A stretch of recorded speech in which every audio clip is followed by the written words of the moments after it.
Welcome back to ಜೀವಶಾಸ್ತ್ರ ಅಭ್ಯಾಸ. ನಾನು ನಿಮ್ಮ ಎಜುಕೇಟರ್ ನಿರಂಜನ್ ಹೆಗ್ಡೆ. ಇವತ್ತಿನ ವಿಡಿಯೋದಲ್ಲಿ ನಾವು ಡಿಸ್ಕಸ್ ಮಾಡೋಕ್ಕೆ ಬಂದಿರುವಂಥ ಚಾಪ್ಟರ್ ಯಾವುದು ಅಂತಂದರೆ ಅದುವೇ ರೀಪ್ರೊಡಕ್ಟಿವ್ ಹೆಲ್ತ್.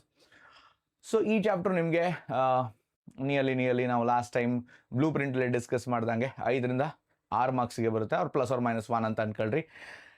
ಹಾಗೆ ನಾವು ಇಲ್ಲಿ ಯಾವುದೇ ರೀತಿಯ ಡಿಲೇ ಮಾಡೋದೇ ಬೇಡ. ಸೊ ಡೈರೆಕ್ಟಾಗಿ ಚಾಪ್ಟರ್ ಕಡೆಗೆ ಹೋಗೋಣ. ಯಾಕೆಂದರೆ ತುಂಬ ಸಣ್ಣ ಚಾಪ್ಟರ್ದು, ಶಾರ್ಟ್ ಚಾಪ್ಟರ್, ಬಟ್ ಏನಂತಂದರೆ ಸ್ವಲ್ಪ ಥಿಯರಿಟಿಕಲ್ ಚಾಪ್ಟರ್. ನಾವು ಇಲ್ಲಿ ಥಿಯರಿಯನ್ನು ತುಂಬ ಡೀಪಾಗಿ ಓದಬೇಕು.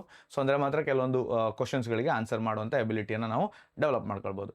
So let's not waste any time ಅಂತ ಹೇಳಿ ಲೆಟ್ಸ್ ಬಿಗಿನ್.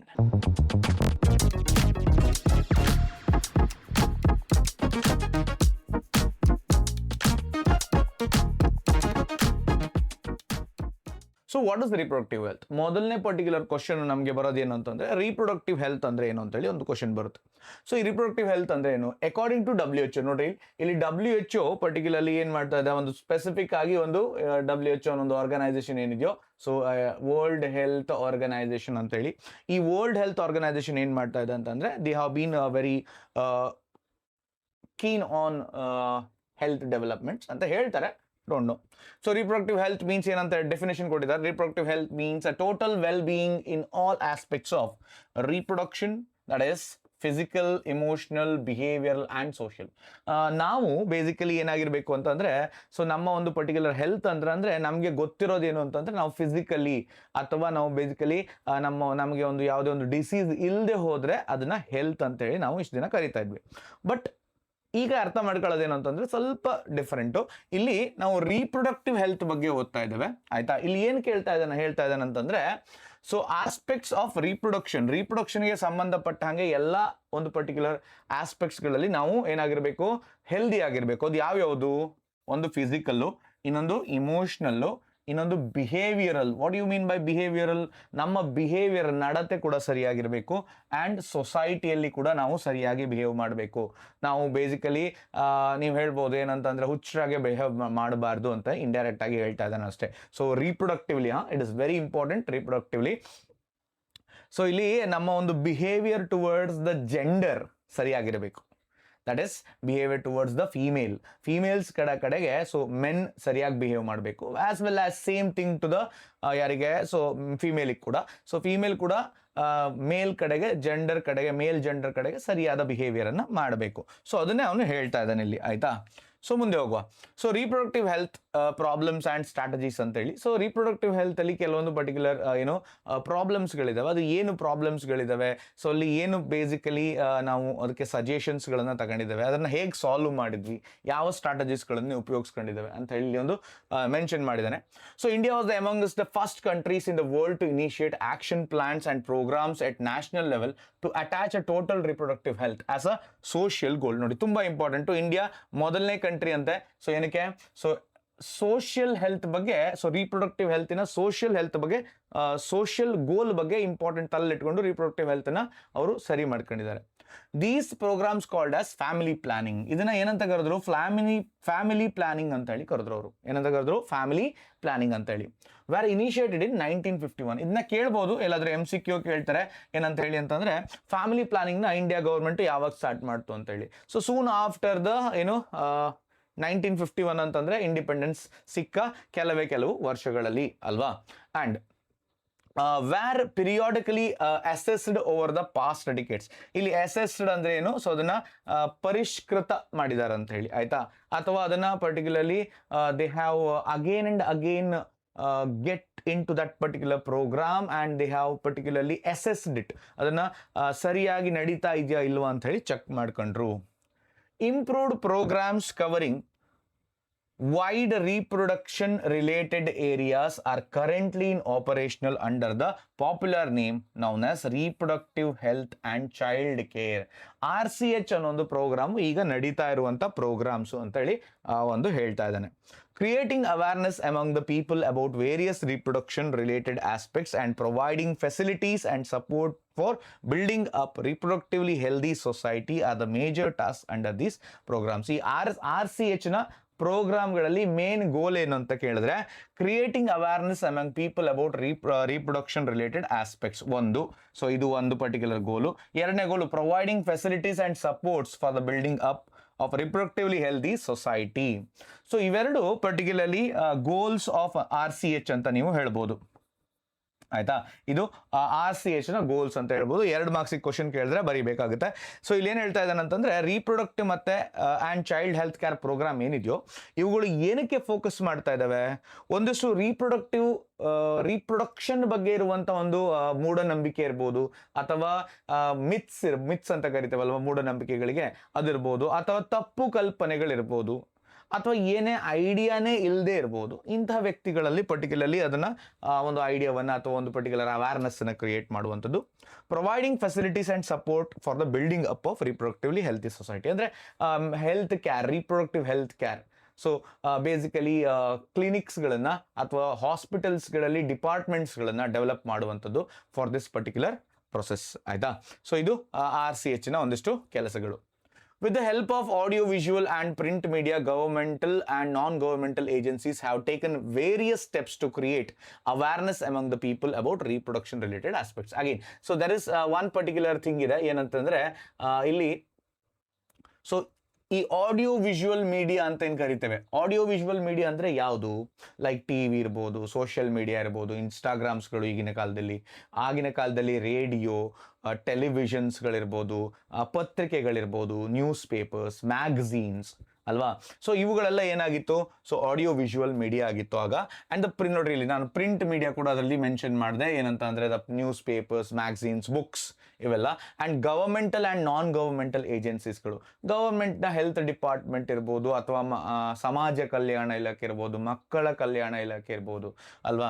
ಅದನ್ನ ಬಿಟ್ಟರೆ ನಾನ್ ಗವರ್ಮೆಂಟಲ್ ಏಜೆನ್ಸೀಸ್, NGOs ಅಂತ ಏನು ಕರಿತೇವಲ್ವಾ ಅವುಗಳು. ಸೊ ಅವುಗಳೆಲ್ಲ ಯಾವುದರಲ್ಲಿ ತಮ್ಮ ಒಂದು ಪರ್ಟಿಕ್ಯುಲರ್ ಪಾತ್ರವನ್ನು ನಿಭಾಯಿಸ್ತವೆ?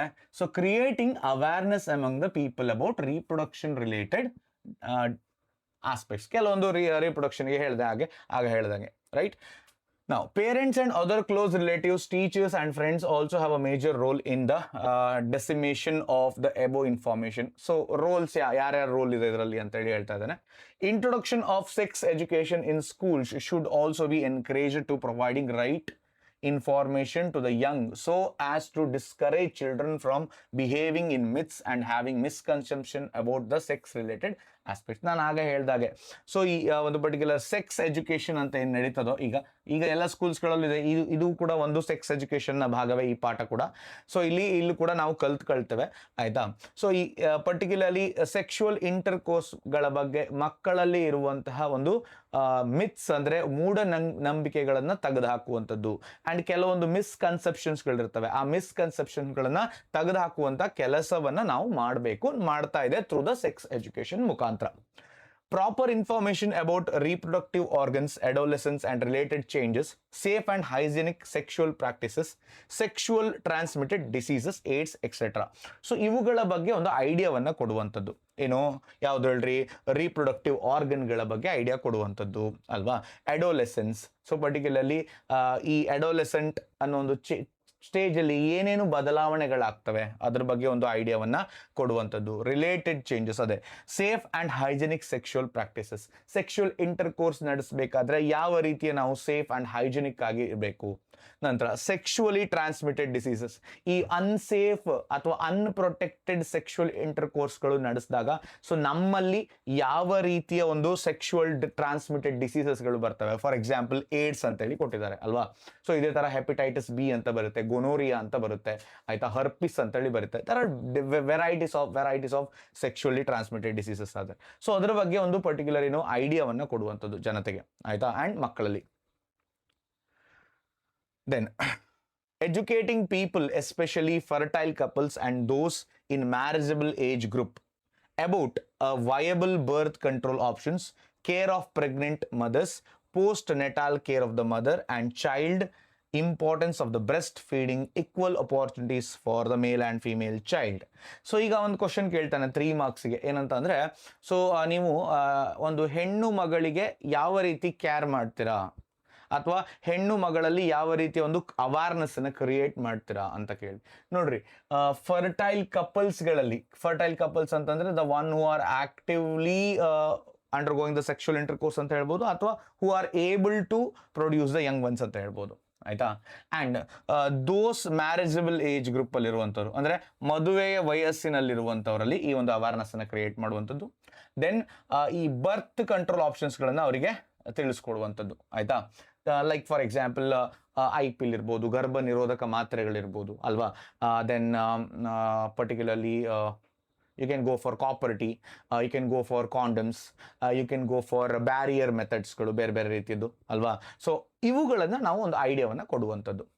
ಕೇರ್ ಆಫ್ ಪ್ರೆಗ್ನೆಂಟ್ ಮದರ್ಸ್ ಅಂದ್ರೆ ಸೊ ನಾವು ಹೇಗೆ ಪರ್ಟಿಕ್ಯುಲರ್ಲಿ ಹೊಸದಾಗಿ ತಾಯಿ ಆಗಿರ್ತಾರಲ್ಲೋ ಅವ್ರನ್ನ ನಾವು ಕೇರ್ ಮಾಡಬಹುದು. ಸೊ ಆ ಕೇರ್ ಮಾಡುವಂಥ ವಿಧಗಳನ್ನ. ನಂತರ ಪೋಸ್ಟ್ ನೆಟಾಲ್ ಕೇರ್ ಇದೆ. ಸೊ ಇದು ಗರ್ಭಿಣಿಯಾಗಿ ಮಗು ಹುಟ್ಟಿದ ನಂತರ ನಾವು ಆ ಮದರ್ನ ಯಾವ ರೀತಿ ಕೇರ್ ಮಾಡಬೇಕು. ಇನ್ನು ಮಕ್ಕಳಲ್ಲಿ ಹುಟ್ಟಿರುವಂಥ ಮಕ್ಕಳಿಗೆ ಏನು ಇಂಪಾರ್ಟೆನ್ಸು? ಬ್ರೆಸ್ಟ್ ಫೀಡಿಂಗ್ ಇಂಪಾರ್ಟೆನ್ಸ್ ಆಗುತ್ತೆ. ಯಾವ ರೀತಿಯಲ್ಲಿ ಬ್ರೆಸ್ಟ್ ಫೀಡಿಂಗ್ ಇಂಪಾರ್ಟೆನ್ಸ್ ಆಗುತ್ತೆ, ಯಾಕೆ ಇಂಪಾರ್ಟೆನ್ಸ್ ಆಗುತ್ತೆ? ಈ ಬ್ರೆಸ್ಟ್ ಮಿಲ್ಕಲ್ಲಿ ಏನಿದೆ? ಕೊಲೆಸ್ಟ್ರಾಮ್ ಅಂತೇಳಿ ಕೇಳಿದ್ದೇವೆ ಲಾಸ್ಟ್ ಚಾಪ್ಟರ್ಲಿ ನಾವು ಅಲ್ವಾ. ಸೊ ನೆನಪಿದ್ರೆ ಕಮೆಂಟ್ ಮಾಡಿ ಕೆಳಗಡೆಗೆ, ಅದು ಕೊಲೆಸ್ಟ್ರಾಮು ನಾವು ಯಾವ ಭಾಗದಲ್ಲಿ ಓದಿದ್ದೇವೆ ಅಂತೇಳಿ ಅಲ್ವಾ. Equal opportunities for the male and female child. ನಾವು ಹುಟ್ಟುವಂಥ ಮಗು ಮೇಲ್ ಆಗಿರಲಿ ಫಿಮೇಲ್ ಆಗಿರಲಿ, ನಾವು ಅದರ ಒಂದು ಪರ್ಟಿಕ್ಯುಲರ್ ಸಲುವಾಗಿ ಯಾವುದೇ ರೀತಿಯ ಏನು ಮಾಡ್ಕೋಬಾರ್ದು, ಡಿಸ್ಕ್ರಿಮಿನೇಷನ್ನ ಕ್ರಿಯೇಟ್ ಮಾಡ್ಕೋಬಾರ್ದು ಅಂತೇಳಿ ಒಂದಿಷ್ಟು ನಾಲೆಜನ್ನು ಕೊಡುವಂಥದ್ದು. Would address the importance of bringing up of social conscious healthy families of desired size. ಇದೊಂದು ಕ್ವಶನ್ ಕೇಳ್ಬೋದು. So what are the different points are mention the strategies for bringing up a socially conscious healthy families of desired size ಅಂತ ಹೇಳಿ ಕೇಳ್ಬೋದು. So ಎಷ್ಟು ಮಾರ್ಕ್ಸ್ಗೆ? 3 ಮಾರ್ಕ್ಸ್ಗೆ ಈ ಕ್ವಶನ್ನ ಕೇಳ್ಬೋದು. Awareness of problems due to uncontrolled population growth, social evils like sex abuse and sex related crimes. So ಇವುಗಳನ್ನು ಕೂಡ ನಾವು ಏನು ಮಾಡಬೇಕು? ಸೊ ಒಂದು ಪರ್ಟಿಕ್ಯುಲರ್ಲಿ ಹೇಳ್ಕೊಡ್ಬೇಕು. ಸೊ ಈ ರೀತಿಯ ಸೆಕ್ಷುವಲ್ ಕ್ರೈಮ್ಸ್ಗಳು ನಡೆಸ್ತಾರೆ, ರೇಪ್ಸ್ ಇರ್ಬೋದು ಅಥವಾ ಪರ್ಟಿಕ್ಯುಲರ್ಲಿ ಮರ್ಡರ್ ಇರ್ಬೋದು ಅಲ್ವಾ, ರೇಪ್ ಆ್ಯಂಡ್ ಮರ್ಡರ್ ಇರ್ಬೋದು. ಸೊ ಈ ರೀತಿಯ ಒಂದು ಪರ್ಟಿಕ್ಯುಲರ್ ಮೊಲಾಸ್ಟೇಷನ್ ಇರ್ಬೋದು ಅಲ್ವಾ. ಈ ಸೆಕ್ಷುವಲ್ ಅಬ್ಯೂಸ್ ಅಲ್ಲಿ ಬರ್ತದೆ, ಮಕ್ಕಳನ್ನ ಸೆಕ್ಷುವಲ್ ಅಬ್ಯೂಸ್ ಮಾಡೋದು, ಮಕ್ಕಳ ಮೇಲೆ ರೇಪ್ ಮಾಡೋದು, ಇವೆಲ್ಲ ಪರ್ಟಿಕ್ಯುಲರ್ಲಿ ನಡಿಬಾರ್ದು, ಆಗಬಾರ್ದು. ಸೊ ಯಾಕೆ ಈ ಥರ ಆಗುತ್ತೆ, ಸೊ ಇದರಿಂದ ಏನು ಪರಿಣಾಮ ಆಗ್ತದೆ ಅಂತ ಹೇಳಿ ನಾವು ಹೇಳ್ಕೊಡ್ಬೇಕಾಗುತ್ತೆ, ಅವೇರ್ನೆಸ್ನ ಕ್ರಿಯೇಟ್ ಮಾಡಬೇಕಾಗುತ್ತೆ ಅಲ್ವಾ. ನಂತರ need to be created to enable people to think and take necessary steps to prevent them thereby build up a socially responsible and healthy society ಅಂತೇಳಿ ಹೇಳ್ತಾ ಇದ್ದಾನೆ. Okay, so moving on to the next ಏನಿದೆ ಅಂತ ನೋಡೋಣ. Successful implementation of various action plans to attain reproductive health requires strong infrastructural facilities. ಒಂದು question ಕೇಳ್ಬೋದು. So mention the formula for successful implementation of various action plans ಅಂತ ಹೇಳಿ ಕೇಳ್ಬೋದು. ಹಾಗೇನು ಬರೀತೀರಾ? It requires a strong infrastructural facility, ಅಂದರೆ ಸರಿಯಾದಂತಹ ಒಂದು ಹೆಲ್ತ್ ಕೇರ್ ಯೂನಿಟ್ಗಳು ಬೇಕಾಗ್ತವೆ. Professional expertise and material support ಬೇಕಾಗುತ್ತೆ, ಅಂದರೆ ಸರಿಯಾದಂತಹ ಡಾಕ್ಟರ್ಸು, knowledgeable personsಗಳ ಅವಶ್ಯಕತೆ ಇರ್ತದೆ. These are essential to provide medical assistance and care to the people in reproduction related problems like pregnancy, delivery, STDs, abortions, contraception, menstrual problems, infertility. So ಈಗ particularly ಡಾಕ್ಟರ್ಸ್ಗಳಿರ್ತವೆ. Doctors should be there to particularly ಏನನ್ನ, so ಯಾವ ರೀತಿಯಲ್ಲಿ ನಾವು ಈ ಒಂದು ಕೆಲವೊಂದು ಪ್ರಾಬ್ಲಮ್ಸ್ಗಳಾಗ್ತವೆ. For example pregnancy ಆಗೋದಿಲ್ಲ ಯಾರಿಗೂ, ಅಥವಾ ರಿಪೀಟೆಡ್ ಆಗಿ ಕನ್ಸೀವ್ ಆಗೋದಿಲ್ಲ, ಅಥವಾ ಡೆಲಿವರಿ ಸಮಯದಲ್ಲಿ ತಾಯಿ ಮತ್ತು ಮಗುವಿಗೆ ಪ್ರಾಬ್ಲಮ್ ಆದಾಗ, ಅಥವಾ STDsಗಳಿದ್ದಾಗ, ಸೆಕ್ಷುಲಿ ಟ್ರಾನ್ಸ್ಮಿಟೆಡ್ ಡಿಸೀಸಸ್ ಇದ್ದಾಗ, ಅಬಾರ್ಷನ್ ಪದೇ ಅಬಾರ್ಷನ್ ಆಗ್ತಾ ಇದೆ, ಯಾಕೆ ಆಗ್ತಾ ಇದೆ, ಕಾಂಟ್ರಾಸೆಪ್ಷನ್ನು ಬೇಸಿಕಲಿ ಹೇಗೆ ಯೂಸ್ ಮಾಡಬೇಕು, ಮೆನ್ಸ್ಟ್ರುವಲ್ ಪ್ರಾಬ್ಲಮ್ಸ್ಗಳು ಅಂದರೆ MC ಪ್ರಾಬ್ಲಮ್ಸ್ಗಳು, ಋತುಚಕ್ರದ ಪ್ರಾಬ್ಲಮ್ಸ್ಗಳು ಯಾವ ರೀತಿ ಇರ್ತದೆ, ಏನೇನು ಪ್ರಾಬ್ಲಮ್ಗಳು ಆಗಬಹುದು. ನಂತರ ಇನ್ಫರ್ಟಿಲಿಟಿ. ಸೊ ಈ ಇನ್ಫರ್ಟಿಲಿಟಿ ಅನ್ನೋದು ಒಂದು ದೊಡ್ಡ ಪ್ರಾಬ್ಲಮ್ ಈಗ ಇನ್ ಟುಡೇಸ್ ವರ್ಲ್ಡಲ್ಲಿ. ಸೊ ಇದೆಲ್ಲ ಯಾವ ರೀತಿಯಲ್ಲಿ ನಾವು ಕ್ಲಿಯರ್ ಮಾಡ್ಕೋಬಹುದು. ಸೊ ಇದನ್ನ ನಾವು ಎಕ್ಸ್ಪರ್ಟಿಂದ ಕಲ್ತ್ಕೋಬೇಕು, ಅಥವಾ ಎಕ್ಸ್ಪರ್ಟ್ ಡಾಕ್ಟರ್ಸ್ಗಳ ಹತ್ರ ಹೋಗಬೇಕು. ಅಂತ ಡಾಕ್ಟರ್ಸ್ಗಳನ್ನು ನಾವು ಕ್ರಿಯೇಟ್ ಮಾಡ್ಕೋಬೇಕಾಗುತ್ತೆ. Implementation of better techniques and new strategies from time to time also required. ಇಲ್ಲಿ ಹೇಳ್ತಾ ಇದ್ದಾನೆ, ಸೊ ಹೊಸ ಹೊಸ ಸ್ಟ್ರಾಟಜೀಸ್ಗಳನ್ನ ಟೈಮಿಗೆ ತಕ್ಕಂಗೆ ಚೇಂಜ್ ಮಾಡ್ಕೊ, ಅದೇನು ಅಷ್ಟು ಇಂಪಾರ್ಟೆಂಟ್ ಆಗೋದಿಲ್ಲ ಅಲ್ವಾ. Assistance to people, okay, statutory ban on amniocentesis. So ಇದು ತುಂಬ ಇಂಪಾರ್ಟೆಂಟ್. ಅಮಿನೋಸೆಂಥಸಿಸ್ ಅಂದರೆ ಏನು? ಅಮಿನೋಸೆಂಥಸಿಸ್ ಅಂತಂದರೆ ಬೇಸಿಕಲಿ ಇಲ್ಲಿ ಏನು ಮಾಡ್ತವೆ, ಸೆಕ್ಸ್ ಡಿಟರ್ಮಿನೇಷನ್ಗೆ ಉಪಯೋಗ ಮಾಡುವಂಥ ಒಂದು ಮೆಥಡ್. ಸೊ ಇದನ್ನ ನಾವು ಇಂಡಿಯಾದಲ್ಲಿ ಬ್ಯಾನ್ ಮಾಡಿದ್ದೇವೆ. ಯಾಕೆ ಬ್ಯಾನ್ ಮಾಡಿದ್ದೇವೆ? ಸೊ ಇದರಿಂದ ಬಹಳಷ್ಟು ಭ್ರೂಣ ಹತ್ಯೆಗಳು ಆಗ್ತಾ ಇತ್ತು, ಫೀಮೇಲ್ ಫೀಟಸೈಡ್ಸ್ ಆಗ್ತಾ ಇತ್ತು. ಸೊ ಅಮಿನೋಸೆಂಟಸಿಸ್, ಅಮ್ನಿಯಾಟಿಕ್ ಫ್ಲೂಯಿಡ್ ಅಂತ ಹೇಳಿರ್ತದೆ, ಮಕ್ಕಳ ಸುತ್ತಲೂ ಏನು ಭ್ರೂಣ ಇರ್ತದಲ್ವ, ಆ ಭ್ರೂಣದ ಸುತ್ತಲೂ ಈ ಅಮ್ನಿಯಾಟಿಕ್ ಫ್ಲೂಯಿಡ್ ಅಂತ ಹೇಳಿರ್ತದೆ. ಆ ಎಮ್ನಿಯಾಟಿಕ್ ಫ್ಲೂಯಿಡ್ ಏನು ಮಾಡುತ್ತಂತೆ ಅಂದರೆ ಅದರಲ್ಲಿ ಜೆನೆಟಿಕ್ ಕ್ಯಾರೆಕ್ಟರ್ಗಳಿರ್ತವೆ ಮಗುದು. ಆ ಜೆನೆಟಿಕಲ್ ಕ್ಯಾರೆಕ್ಟರ್ಗಳನ್ನು ನಾವು ಇಲ್ಲಿ ತೆಗೆದು ನೋಡಿದಾಗ ನಮಗೆ ಅದು ಮೇಲೋ ಫೀಮೇಲೋ ಅಂತ ಗೊತ್ತಾಗ್ಬಿಡ್ತವೆ. ಸೊ ಆ ಒಂದು ಸಂದರ್ಭದಲ್ಲಿ ಸೊ ಇಲ್ಲಿ ಏನಾಗಬಾರ್ದು, ಸೊ ಅದನ್ನ ಫೀಮೇಲ್ ಫಿಟಿಸೈಡ್ಸ್ಗಳು ಜಾಸ್ತಿ ಆಗ್ತಾ ಇತ್ತು. ಹಾಗಾಗಿ ಸೊ ಇಲ್ಲಿ ಏನು ಮಾಡಿದ್ರು ಅಂತಂದ್ರೆ ಆ ಫೀಮೇಲ್ ಫಿಟಿಸೈಡ್ಸು ನಡಿಬಾರ್ದು. ಹಾಗಾಗಿ ಅಮಿನೋಸೆಂಟಸಿಸ್ ಟೆಕ್ನಿಕ್ನೇ ನಾವೇನು ಮಾಡಿಬಿಟ್ವಿ, ಬ್ಯಾನ್ ಮಾಡಿಬಿಟ್ವಿ ಇಂಡಿಯಾದಲ್ಲಿ. ವೆರಿ ಇಂಪಾರ್ಟೆಂಟ್, ನೆನ್ಬಿಟ್ಕೊಳ್ಳಿ ಇದನ್ನ. Massive child immunisation, you can see that are some programmes and that merit mentioned in this conjunctions. Okay, sorry. In amniocentesis, some of the amniotic fluid of the developing fetus is taken to analyze the fetal cells and dissolved substances. This procedure is used to test for the presence of certain genetic disorders. Basically, amniocentesis na ಯಾಕೆ ಮಾಡ್ತಾ ಇದ್ರು, genetic disorders ಗಳನ್ನ find out ಮಾಡಕ್ಕೆ ಮಾಡ್ತಾ ಇದ್ರು. ಆದ್ರೆ ಅದೇನಾಯ್ತು ಮುಂದೆ, ಅದುವೇ ಪರ್ಟಿಕ್ಯುಲರ್ಲಿ ಏನಾಯ್ತು, ಸೊ ಸೆಕ್ಸ್ ಡಿಟರ್ಮಿನೇಷನ್ಗೆ ಒಂದು ಕಾರಣ ಆಯ್ತು. ಸೊ ಅದ್ರ ಮೆಥಡ್ ಆಯ್ತು ಅಲ್ವಾ. ಸೊ ಹಾಗಾಗಿ ಸೊ ಇದನ್ನ ಡೆಫಿನೇಷನ್ ಕೇಳಿದ್ರೆ ಎಲ್ಲಿಂದ ಬರೀತೀರಾ, ವಾಟ್ ಇಸ್ ಅಮಿನೋಸೆಂಟಸಿಸ್ ಅಂತಂದ್ರೆ ಇಲ್ಲಿ ತನಕ ವಿತ್ ಎಕ್ಸಾಂಪಲ್ಗಳು ಬರೆದ್ರೆ ನಿಮಗೆ ಸೊ ಐ ಥಿಂಕ್ 1 ಮಾರ್ಕಿಗೆ ಕೇಳ್ಬೋದು ಅಥವಾ 2 ಮಾರ್ಕ್ ಕ್ವಶನ್ಗೆ ಕೇಳ್ಬೋದು ಇದನ್ನ. ಸೊ 1 ಮಾರ್ಕಿಗೆ ಕೇಳೋದಿಲ್ಲ ಬಿಡ್ರಿ, 2 ಮಾರ್ಕ್ಸ್ಗೆ ವಿತ್ ಎಕ್ಸಾಂಪಲ್ ಬರೀರಿ ಅಂತ ಕೇಳ್ತಾರೆ. ಆಗ ನೀವು ಇದನ್ನ ಬರೆದ್ರೆ ಸರಿ ಆಗ್ಬೋದೇನೋ ನನ್ನ ಲೆಕ್ಕದಲ್ಲಿ. And N C R T ಪ್ರಕಾರ ಕೂಡ ಇದು ಎನ್ ಸಿ ಆರ್ ಟಿ ಇದೆ notes. So there is no difference will be okay. So I think I hope you understood these things. ಇಲ್ಲಿ ತನಕ ತುಂಬ ಥಿಯರಿಟಿಕಲ್ ಥಿಂಗ್ಸ್ಗಳಿದ್ದಾವೆ, right. So will discuss the questions later.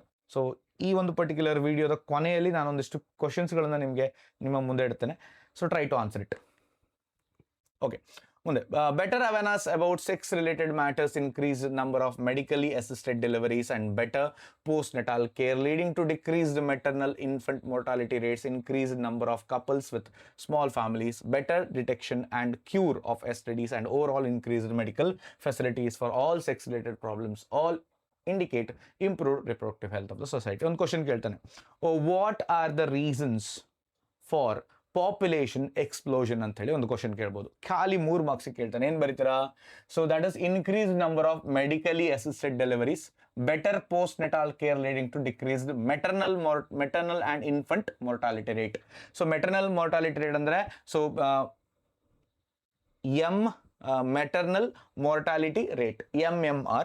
So ಇನ್ನೊಂದು IMR, infant mortality rate ಅಂದರೆ increase number of couples with small families and better detection and cure STDs, overall increased medical facilities. ಇದಿಷ್ಟು ಇದರಲ್ಲಿ ಯಾವುದಾದ್ರೂ ಒಂದು ಆನ್ಸರ್ನ ಬರೆದ್ರೆ ಸೊ ನಿಮ್ಗೆ ಎಷ್ಟು ಮಾರ್ಕ್ಸ್ ಸಿಗುತ್ತೆ? 3 ಮಾರ್ಕ್ಸ್ ಸಿಗುತ್ತೆ. Okay, next. Okay, so next ಬರೋದು ಯಾವುದು ಅಂತಂದರೆ ಇಲ್ಲಿ ತನಕ ನಾವು ಪಾಪ್ಯುಲೇಷನ್ ಎಕ್ಸ್ಪ್ಲೋಷನ್ ಹೇಗಾಯಿತು, ಸೊ ಅದಕ್ಕೆ ಸ್ಟ್ರಾಟಜೀಸ್ಗಳನ್ನು ಏನು ಉಪಯೋಗಿಸಿದ್ದೇವೆ, ಆ್ಯಂಡ್ ಆ ಸ್ಟ್ರಾಟಜೀಸ್ಗಳಿಂದ ಯಾವ ರೀತಿ ಪಾಪ್ಯುಲೇಷನ್ ಜಾಸ್ತಿ ಆಯಿತು, ಆ್ಯಂಡ್ ಪರ್ಟಿಕ್ಯುಲರ್ಲಿ ಈ ರಿಪ್ರೊಡಕ್ಟಿವ್ ಹೆಲ್ತ್ ಯಾವ ಥರ ಇನ್ಕ್ರೀಸ್ ಆಯಿತು ಅಂತೇಳಿ ನೋಡ್ಕೊಂಡ್ವಿ.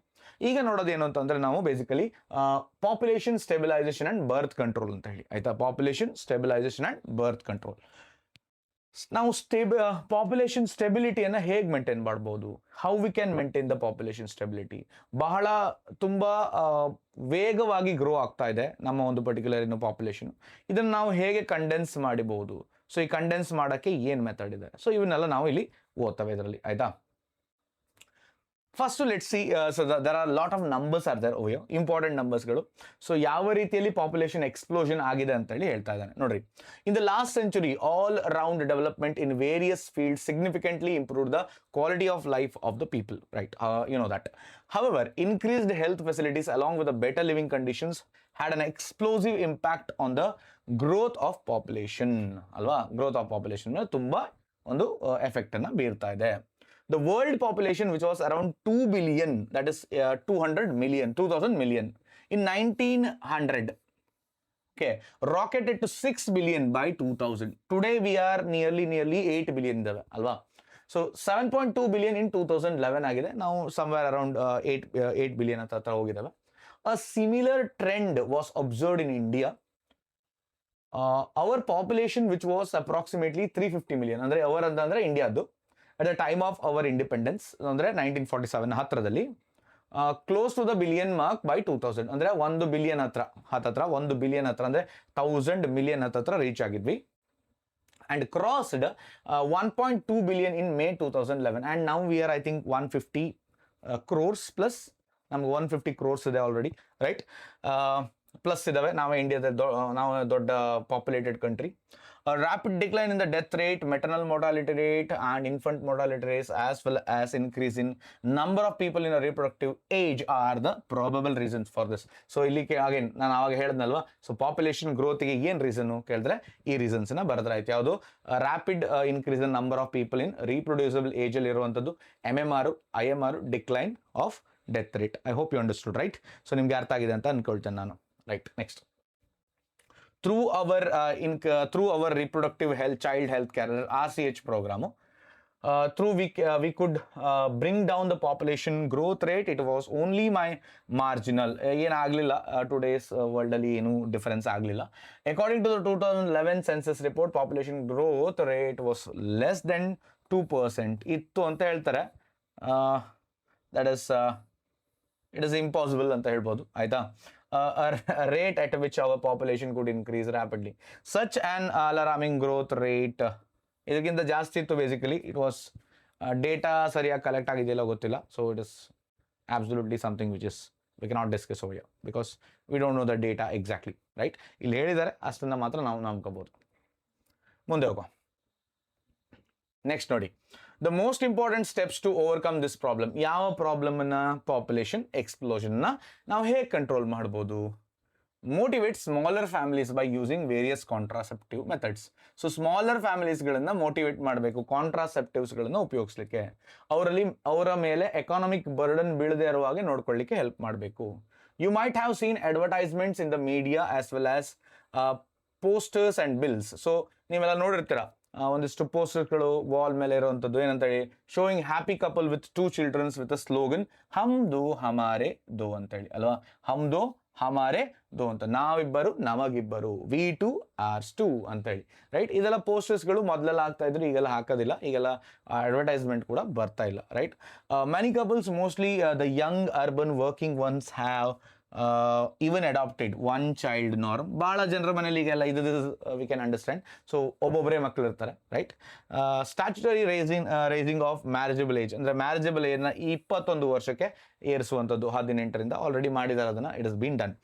And incentives given to the couples with the small families are 2 of the other measures taken to tackle. ಆಗ ಮಾಡಿರುವಂಥದ್ದು ಇನ್ಸೆಂಟಿವ್ಸ್ ಕೊಡ್ತಾ ಇದ್ರು, ದುಡ್ಡು ಕೊಡ್ತಾ ಇದ್ರು ಕಡಿಮೆ ಮಕ್ಕಳಿದ್ರೆ.